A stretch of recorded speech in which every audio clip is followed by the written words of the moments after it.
What's up YouTube? Welcome back to the channel. So we put a little brake on the S10 for a bit, and we're going to work on a Malibu Stacing here. And if you guys are read the heading, you could probably come here to see the best way to, let's say, beef up that junk 7.5 26 spline diff in the back of your G-body. Cutlass, Malibu, Regal, yada yada yada. Mid-size cars.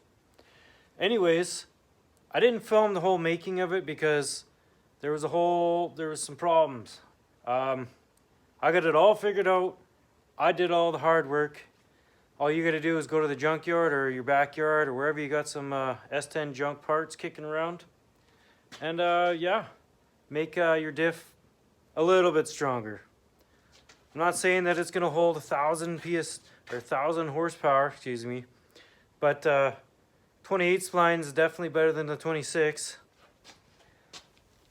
Right here, here's the old axle. So you're doing away with that. The one thing to consider, and I will tell you this, it will put your wheel out about 1/2 inch. Actually, it will put it out 1/2 inch, not about, it's gonna. The one thing you would think is, oh, put your brakes at 1/2 inch. Nope, that was one of the flaws. The second thing you'd think is, oh, two-wheel drive to two-wheel drive. Not the case. If you wanted to shorten your diff housing 2 inches, use an S10 two-wheel drive truck axles, but they are 2 inches shorter. No good for what we're doing. So what you want to do is get Blazer 4x4, or probably Blazer 4x4 truck would work too. Not the ZR2 though, because ZR2 is even longer, will not work.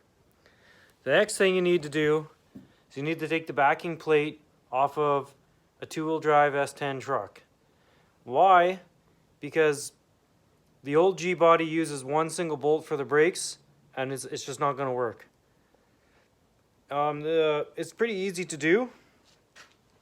What you do, when you go to your junkyard, or your backyard, let's say, pretty sure you guys can see all this. Oh, turned me pretty bright there. Still pretty bright. You're gonna take your S10 dual drive and you want to cut the tube off. So obviously you have to take the diff apart. I got lucky when I did mine. I found an Auburn posi in a two-wheel drive S10 truck, like 2000. All the 7.5, everything's the same. You want to take all your bearings, all the race, everything. I put it all back into my car. Everything lined up exactly how it was. Perfect. So that part is really not that bad. Now, whereas it gets a little tricky, is you want to take your axles out of a 2000 up Blazer 4x4 only. Not a ZR2. Maybe the truck might be the same. I'm really not sure. The reason why you're going to cut right here is because this is another problem I had. Back where the backing plate mounts, there's a mounting flange. Now I figured if it was 1/2 inch wider, you're gonna want to spin the backing plate 1/2 inch wider. No, not the case. There's a mounting plate. You guys probably can't see it. Kinda in there. If you cut the old tube out, flatten it all out, it centers everything. On your G-body, there's 2 bolts on the bottom of your old plate. You're going to want to drill them out exactly center. Exactly, because that centers everything. You get those off, it puts the whole backing plate out of round. Then when you mount that, drill 2 more holes on the top. You guys might recognize this. This is part of the old G-body backing plate mount. You're going to cut that off. Mount just the 1 plate, not 2. That will mess you up, as I found out the hard way. So, when it comes to the brake line, the old G-body goes straight, whereas the S10 one comes up in a curve. So you just want to like basically tweak your line a little bit so it goes up. Everything bolts right back in like that. If you're lucky enough, like I was, I found this brake cylinder. It says Z, so I'm pretty sure that means it's a little bit bigger bore than the factory one. So I got lucky there. Also what I did, since you're in the junkyard anyways, I found another S10 truck and I put 2 secondary shoes on there so you get a little more shoe. And yeah, basically the bonus of doing all this too is now that you've drilled these 4 holes, if you do ever come across rear disc brake setup, it's already there to like set things up for disc brakes. All the holes, everything are already pre-drilled. The other thing I did do, whoop, that was probably loud for you guys. Here's your old axle. When you do it, the bearing rides just about on the edge. It should still work, but I wanted to be a little bit safe. So I took just the thinnest little S-cam tube washer that they use on semi-truck brake S-cams. It's probably 30 thou. I shaved it down to the bearing and I put it in behind the bearing.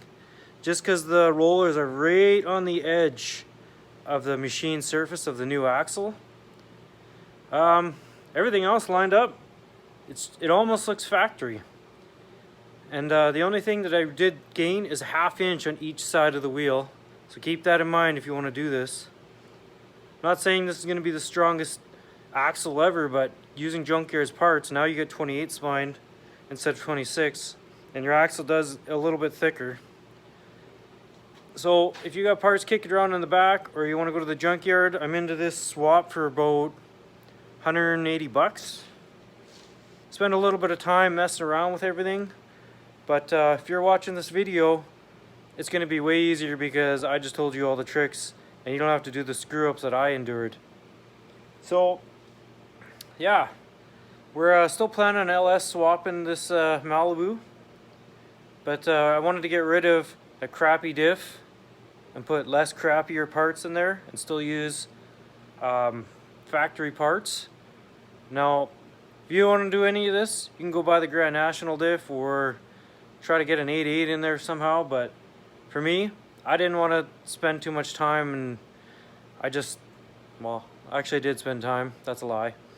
Did spend quite a bit of time figuring this out, but since I'm into it for 180 bucks, and now it's got S10 truck guts in it, still same housing, but all guts. Should be a little tougher. We went from 273 Series 2 Auburn to a Series 3 342 ratio. So yeah, $180, and it's a little bit tougher now. And yeah, for the time being, well, we don't have it running yet, but we will hopefully this summer. Anyways, hope that helps you guys, save a little trouble. If you have any questions, I'll try to address them, answer them, or even refilm something if you didn't understand it. Like I said, just a quick recap.